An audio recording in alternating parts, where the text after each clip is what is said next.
Hey there mga my loves, Libra! Thank you so much for always staying here with me in this channel, babe. So before tayo mag-start, let me just greet everybody. First, hi and hello there. New subscribers, ako po si Yan. Welcome tuloy. At sa mga returning viewers, thank you po sa inyong walang sawang suporta. Sa inyo mga babes, no, wala tayo ditong gender. Alam nyo naman yan. Babae, lalaki, LGBT, no? Cross-watchers, you're all welcome here as well.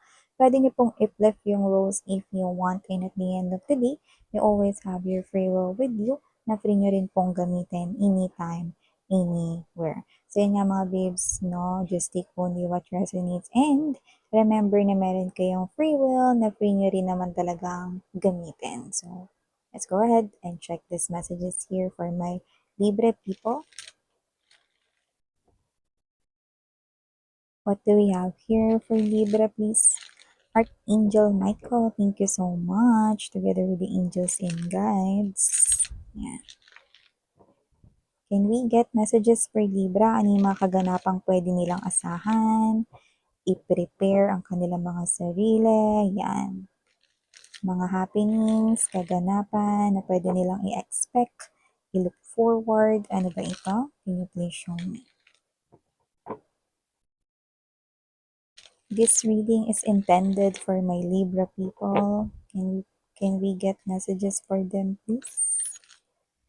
Tower, muntik nang mag-jump out. It looks like meron dito mga babes, no, na either may nangyaring parang nagulat kayo, hindi nyo in-expect yun, no, maaaring yun yung nagpakapalungkot sa inyo, no, or nakapag-disappoint, no, pero alam mo na, daan lang naman yan, it's just a bend right here. Nakita pa rin tayo ng bagong simulain, bagong bukas here for you guys. Yung iba naman, posibleng merong sinabi sa inyo nakakagulat, na posibleng hindi naman yung directly tungkol sa inyo, pero maaaring close kayo ng individual na yun. Kaya para nakita kitang affected doon. So yan mga babes, no, let us see ano yung mga mensahe here for you guys. You have here the 7 of Coins energy, Knight of Swords, Ace of Wands, 5 of Swords energy, 4 of Swords, Page of Coins or the Page of Pentacles energy. Bottom of the deck, we've got right here for you guys, Hangman, 8 of Coins, and there's this Page of Wands energy. Pero sumisilip yung next, we have here the Chariot card energy. Kunin natin yan. Okay? So, Libra, nakita ko dito mga babes, no, na mukhang meron ditong aalis, lilipat. Yan. Hindi ko alam kung lilipat ba kayo ng trabaho o lilipat kayo ng bahay para mapalapit kayo sa trabaho ninyo. Yan. Pwedeng yan ay bagong trabaho or bagong pagkakakitaan. Pwede rin naman mga babes, no, na hindi bago yung pagkakitaan ninyo. Pwedeng lilipat lang kayo ng bahay. Yan, no. Kasi alam niyo, di ba habang tumatanda ang isang human being, no, parang mas gusto lang natin ng peace of mind. 'Di ba, may mga gano'n, 'no? So, nakita ko rito na posibleng kayo ito, 'no, either may rason kung ba't kayo lilipat rito ng bahay, baka yun nga, gusto ninyo ng parang mas maayos na lugar or mas beneficial sa inyo, mas convenient, 'no? Lalo na kung papalapit kayo sa inyong trabaho, sa inyong workplace, or baka sa negosyo ninyo. Baka yung iba kasi, 'no, nakakakita rito ng pagtatayuan ng lokasyon ng negosyo na maganda, 'no, at para mas makaipon kayo ng mabilis, no, at para mas makapag-focus kayo sa inyong negosyo, possible na maghanap rin kayo ng tirahan na dun mismo sa lokasyon na yun or malapit dun sa lokasyon na yun. However, kung hindi naman negosyo yan, possible rin naman na yan ay may kinalaman sa inyong trabaho. So, maaaring lilipat kayo ng tirahan kasi dahil sa trabaho ninyo, no, or yung iba, possible na hindi naman yung buong bahay ninyo ililipat ninyo. Possible na ikaw, maging independent ka, baka mangupahan ka na near your workplace, may ganon. Parang temporary lang yun if that is your case. Pero nakakakita ako rito ng makakaipon ka nga ng mas maganda, mas malaki, no? Lalo na sakto ito kasi parang ikaw ito, na hindi naman ikaw yung umaagaw ng titulo ni Santa Claus. Pero nakita tayo rito ng pagbigay ka, lalo na kapag kapaskuhan na, no? Lalo na sa mga kids, no? Sa mga pamangkin mo, sa mga ginaganak mo, no? Sa mga sa mga, friends mo 'no or sa mga katrabaho mo 'no, parang may pa-kris-kringle ka gano'n or parang ikaw 'to na generous ka, oo. Tsaka nakita kita dito na parang ano, napaka-soft ng iyong energy na parang ikaw 'to na, ikaw yung klase ng energy na 'pag nagbabaon ka, madami kang niluluto or nilalagay sa baonan mo para for sharing, ganyan. Or ikaw ito 'no na 'pag pupunta ka sa isang party or kasiyahan 'no, parang may dala ka maliban dun sa gift mo, parang may dala ka pang, "Oh, ito may food pa dito, nagluto akong spaghetti." May mga gano'n 'no. Nakita ko dito na parang what's this, maalaga or maasikaso ka rin, 'yan. So, nakita ko dito na dahil diyan, meron akong nakikita rito na hindi lang ako yung nakakita, kundi kitang-kita rin niya rito na hindi niya na kayang pakawalan pa ang isang tulad mo. Parang siyang nananaginip ng gising dito. So, baka nagde-daydream ito about you, 'no? So, parang hindi niya na kaya na parang tingnan-tingnan ka na lang, 'no? Lalo na ngayon parang meron siyang gustong gawin, 'no? Hindi naman sa spoiler alert ako or whatever 'no, pero parang siyempre yun naman ang role ko rito mga babes 'no, parang may binabalak siya rito. Parang nararamdaman ko na ito ay bago mag-araw ng Kapaskuhan or baka mismo yung araw ng Kapaskuhan 'no, basta pagtapos ng Halloween, 'yan 'no, or pagtapos ng Undas parang yun yung balak niyang mag-confess sa inyo. Yeah, I know, spoiler alert. Pero hindi niya na kasi kayang itago pa. Ang nararamdaman sa iyo, Knight of Swords energy. Kung edad man ang makikita natin dito, lumalabas rito na parang halos hindi nagkakalayo ang edad ninyo, pero siyempre, wala tayong age sa tarot. Kaya naman, kung sino 'tong energy na 'to 'no, meron man kayong agwat o magkaedad lang kayo nitong person na 'to, lumalabas rito na nagma-match siya sa mga expectations mo when it comes to a potential lover. So, lumalabas po siya bilang new love, 'yan 'no. Yung iba sa inyo 'no, kilala niyo siya pero lumalabas siya bilang new love, okey? Yung iba, total brand new, hindi niyo kilala. Pero kung kilala niyo ito 'no, kaya siya lumalabas na new love, never pa kayo na naging ka-in relationship nitong tao na 'to, ayan.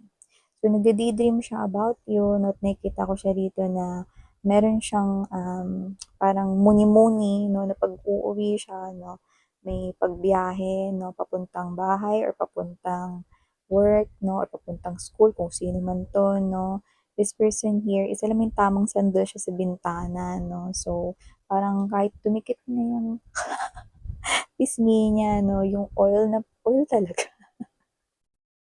Yung pisngi niya dun 'no, sa salamin ng bus 'no or ng sasakyan or whatever, ano man yung ano niya 'no, kiber lang, yung keri lang. Basta gano'n 'no, example lang yun mga babes. Di ko sinabing oily siya, grabe naman kayo. Siyempre 'no, gusto kong, sabihin sa inyo rito 'no, na parang 'pag nagde-daydream siya rito, wala talagang ibang nakakapasok sa, kaniyang isipan kundi kayo lang. Kumbaga parang focus siya dun 'no. 'Yan. Pagka yung iniisip niya, parang napakahirap niyo siyang istorbohin, okey? Another example dun kunwari ganito, tinawag siya ng nanay niya, "Uy, bili ka nga ng suka do'n, nagluluto ako ng paksiw dito, toyo lang yung meron." Yung gano'n mga babes 'no, hindi niya yun narinig 'no, kahit sabihin na natin 'no, na ilang pa lang naman ang layo ng kusina sa sala. Kung nasa sala siya at ang nanay niya ay nasa kusina, hindi niya yun narinig, 'yan 'no. Kasi nagde-daydream siya about you, you know? Parang siya 'to 'no, na parang gusto niya itong i-wish kay Santa 'no, "All I want sa Christmas is you daw." 'No? Pero alam niya naman 'no, na hindi yun kayang ibigay ni Santa, so siya na yung gagawa ng paraan.